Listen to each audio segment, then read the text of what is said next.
என் நெஞ்சில் குடியிருக்கும்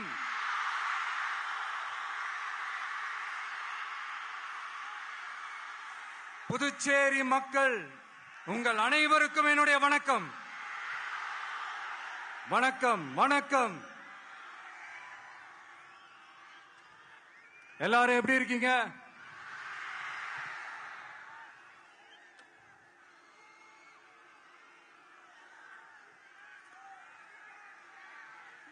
இந்த ஒன்றிய அரசுக்கு தான் தமிழ்நாடு ஒரு தனி மாநிலம், புதுச்சேரி ஒரு தனி யூனியன் பிரதேசம். அவங்களுக்கு தான் தமிழ்நாடு தனி, புதுச்சேரி தனி, இப்படி எல்லாம் இருப்பாங்க. ஆனா நமக்கெல்லாம் அப்படி கிடையாதுங்க. நாமெல்லாம் வேறு வேறு கிடையாது. நாம் எல்லாரும் ஒண்ணுதான்.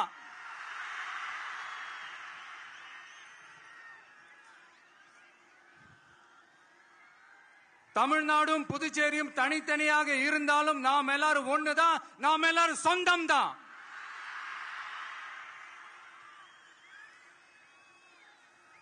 வேற வேற வீட்டுல, வேற வேற ஊர்ல, வேற நாட்டுல, வேற ஸ்டேட்ல இருக்கிறதுனால நாம் எல்லாரும் சொந்தங்கள் இல்லைன்னு ஆயிட முடியுமா? அது எப்படி முடியும்? இப்ப பாத்தீங்களா, ஒருத்தருக்கு ஒருத்தர் பார்த்துக்கும் போது அந்த பாச உணர்வு, அதுதாங்க, அது மட்டும்தான். அது இருந்துட்டாலே போதும், வேற எதுவுமே தேவையில்லை.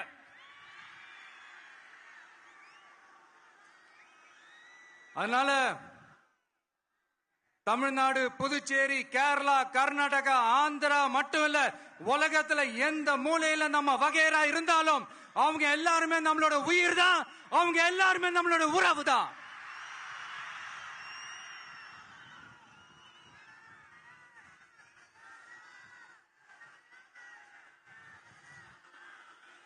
புதுச்சேரினாலே உடனே ஞாபகத்துக்கு வர்றது மணக்குள விநாயகர்,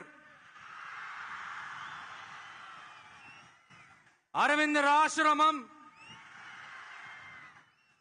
வில்லியனூர் மாதான் சொல்லி இவங்க எல்லாரும் ஞாபகத்துல வருவாங்க.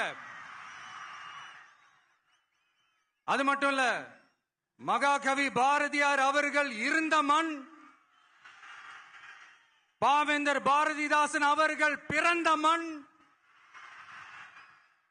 அது மாதிரி இன்னும் சிறப்புகளை அடுக்கிக்கிட்டே போலாம்.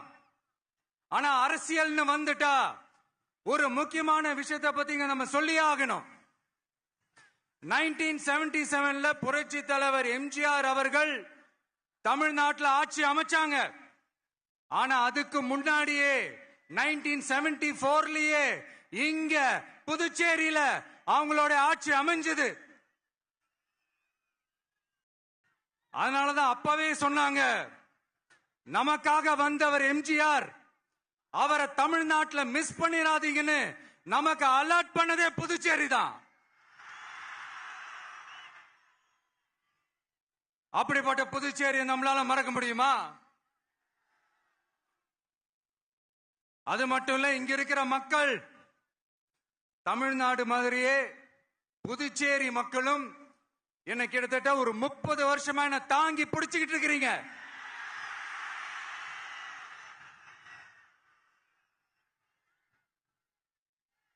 அதனால இந்த விஜய் தமிழ்நாட்டுக்கு மட்டும்தான் குரல் கொடுப்பான்னு நினைக்காதீங்க. அப்படி பண்ணாத தவறு. புதுச்சேரி மக்களுக்கும் சேர்த்து தான் குரல் கொடுப்பான். அது என்னுடைய கடமையும் கூட. அதனாலதான் இங்க நீங்க ஃபேஸ் பண்ற பிரச்சனைகளை பத்தி இன்னைக்கு நான் பேசுறதுக்காக வந்திருக்கிறேன். அது மட்டும் இல்ல, இந்த புதுச்சேரி கவர்மெண்ட்டை பத்தி நாம சொல்லியே ஆகணும். இது டெஃபினட்டா தமிழ்நாட்டில் இருக்கிற மாதிரி நம்ம திமுக கவர்மெண்ட் மாதிரி கிடையவே கிடையாது. ஏன்னா வேற ஒரு அரசியல் கட்சி நடத்துற நிகழ்ச்சியாகவே இருந்தாலும் அந்த நிகழ்ச்சிக்கு தன்னெழுச்சியா வர நம்ம மக்களுக்கு பாதுகாப்பு கொடுத்து பாரபட்சமே காட்டாம இந்த கவர்மெண்ட் நடந்துகிட்டு இருக்கிறாங்க. அப்படிப்பட்ட இந்த புதுச்சேரி கவர்மெண்ட்டுக்கும் நம்ம புதுச்சேரி சிஎம் சார் அவர்களுக்கும்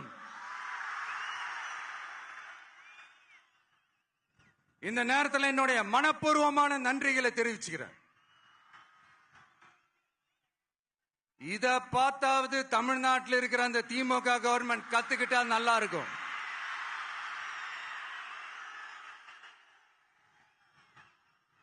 ஆனா அவங்க கத்துக்க மாட்டாங்க. பரவாயில்ல, வரப்போற எலெக்ஷன்ல 100% கத்துக்குவாங்க.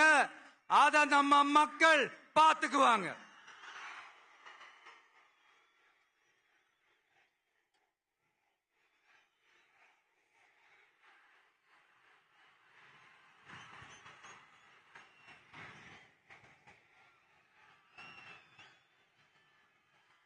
புதுச்சேரியில் இருக்கிற கவர்மெண்டோட கூட்டணி ஆட்சியில இருந்தாலும் புதுச்சேரிய ஒன்றிய அரசு எதிலையுமே கண்டுக்கல என்றது புதுச்சேரி மக்களான உங்களுக்கு நல்லாவே தெரியும். மாநில அந்தஸ்து கோரிக்கையை மட்டுமா கண்டுக்கல, இங்க வளர்ச்சி ஏற்படவும் துணை நிக்கவே இல்லைன்னு கேள்விப்படுறோம். இந்த புதுச்சேரிக்கு இன்னும் மாநில அந்தஸ்து கொடுக்கல. மாநில அந்தஸ்து வேணும்னு கேட்டு பல முறை சட்டசபையில தீர்மானம் போட்டு ஒன்றிய அரசுக்கு அனுப்பி வச்சுக்கிட்டே இருக்கிறாங்க. இந்த வருஷம் கூட மார்ச் மாசம் 27ஆம் தேதி 2025 அன்னைக்கு ஒரு தீர்மானம் போட்டாங்க. அது மாநில அந்தஸ்து வேணும்னு கேட்டு ஒன்றிய அரசுக்கு அனுப்புற 16வது தீர்மானம். புதுச்சேரி காரைக்கால் பகுதிகளில் மூடப்பட்ட 5 மில்கள், பல்வேறு தொழிற்சாலைகளை மீண்டும் திறக்கிறதுக்கு இதுவரைக்கும் ஒரு துரும்ப கூட கிள்ளி போடல. பல்லாயிரக்கணக்கான இளைஞர்களோட வேலை வாய்ப்புக்காக எதையுமே செய்யல. இங்க ஒரு ஐடி கம்பெனி உருவாகணும்ன்றது எண்ணமே இல்ல.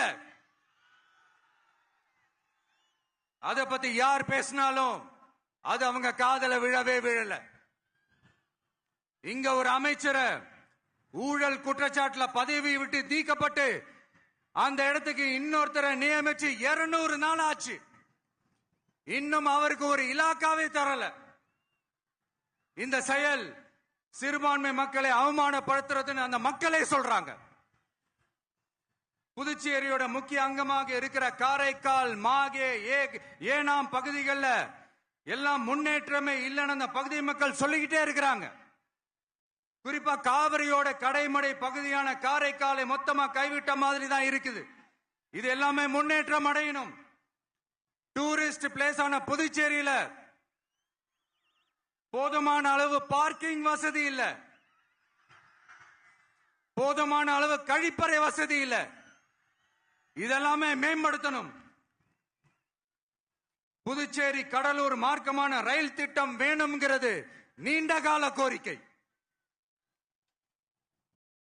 புதுச்சேரி மக்களுக்கு ஒன்னே ஒண்ணுதான் சொல்லணும், இந்த திமுகவை நம்பாதீங்க. அவங்களுக்கு உங்களை நம்ப வச்சு ஏமாத்துறது தான் அவங்க வேலையே. நான் சொன்ன பல கோரிக்கைகளை எல்லாம் தீர்த்து வைக்கிறதுக்கு நம்ம புதுச்சேரி கவர்மெண்ட்டுக்கும் அதோட மக்கள் திட்டங்களுக்கும் ரொம்ப அக்கறையா உண்மையா துணை நிக்கிறோம். தமிழ்நாட்டை ஒதுக்குற மாதிரி புதுச்சேரியும் ஒதுக்க கூடாதுன்னு நாங்க கேட்டுக்கிறோம். கிட்டத்தட்ட 20 லட்சம் பேர் வாழ்ற யூனியன் பிரதேசமான புதுச்சேரி மத்திய நிதி குழுவில் இடம்பெறவில்லை. அதனால் மாநிலங்களுக்கான நிதி பகிர்தல் அடிப்படையிலும் யூனியன் பிரதேசங்களுக்கான நிதி பகிர்தல் அடிப்படையிலும் புதுச்சேரிக்கு நிதி ஒதுக்கப்படுவதில்லை. அதனால ஒவ்வொரு ஆண்டும் புதுச்சேரிக்கு தோராயமாகவே மத்திய அரசு நிதியை விடுவிக்கிறது. அந்த நிதியும் அரசு ஊழியர்களின் சம்பளம், ஓய்வூதிய தொகை உள்ளிட்ட திட்ட செலவுகளுக்கே சென்று விடுவதால் மீத தேவைக்கு வெளிச்சந்தையிலும் கடன் பத்திரங்களை கடன் வாங்குகிறது புதுச்சேரி. இந்த நிலைமை மாறணும்னா ஒரே வழி, மாநில அந்தஸ்து நம்ம புதுச்சேரி மக்களோட பல்லாண்டு கால கோரிக்கை. புதுச்சேரிக்கு போதுமான நிதி வரத்து இல்லாததுனால வெளியே கடன் வாங்க வேண்டியதா இருக்கு. புதுச்சேரியோட கடனை குறைச்சு தற்சார்பு பொருளாதாரத்தை வளர்த்தெடுக்க திட்டங்கள் வகுக்கப்பட வேண்டும். மாநில அந்தஸ்து வாங்கினா மட்டும் போதாது இல்லையா, தொழில் வளர்ச்சியும் தேவையாச்சே. புதுச்சேரி தென்னிந்தியாவின் முன்னணி இண்டஸ்ட்ரியல் ஹப்பாக மாற்ற எல்லா முயற்சிகளும் எடுக்க வேண்டும். இந்திய அளவில் ரேஷன் கடைகளே இல்லாத மாநிலம் புதுச்சேரி தான். ஏழை எளிய மக்களுக்கு வாழ்வாதாரமே ரேஷன் கடைகள் தான். மற்ற மாநிலங்கள்ல இருக்கிற மாதிரி இங்கேயும் அரிசி, சர்க்கரை, பருப்பு, கோதுமை, எண்ணெய்னு அனைத்து பொருட்களும் வழங்கும் முறை சீராக்கப்பட வேண்டும். கடைசியா மீன் பிடிக்க செல்லும் காரைக்கால் மீனவர்களை அடிக்கடி கைது செய்யும் இலங்கை கடற்படை அவர்களின் படகுகளையும் பறிமுதல் செய்து விடுகிறது. அதனால் நீண்ட போராட்டங்களுக்கு பிறகு அவர்கள் விடுவிக்கப்பட்டாலும் படகுகள் கிடைக்காததால் படு மோசமான நிலைக்கு தள்ளப்படுகின்றனர். இந்த நிலை மாற வேண்டும். நான் மறுபடியும் சொல்றேன், இந்த விஜய் புதுச்சேரி மக்களுக்காகவும் எப்பவும் துணை நிற்பான். வரப்போற புதுச்சேரி தேர்தல் களத்துல நம்மளுடைய தமிழக வெற்றி கழகத்தின் கொடி பட்டொளி வீசி பறக்கும். கான்பிடென்டா இருங்க, நல்லதே நடக்கும். வெற்றி நிச்சயம். மீண்டும் சந்திக்கும் வரை நன்றி, வணக்கம்.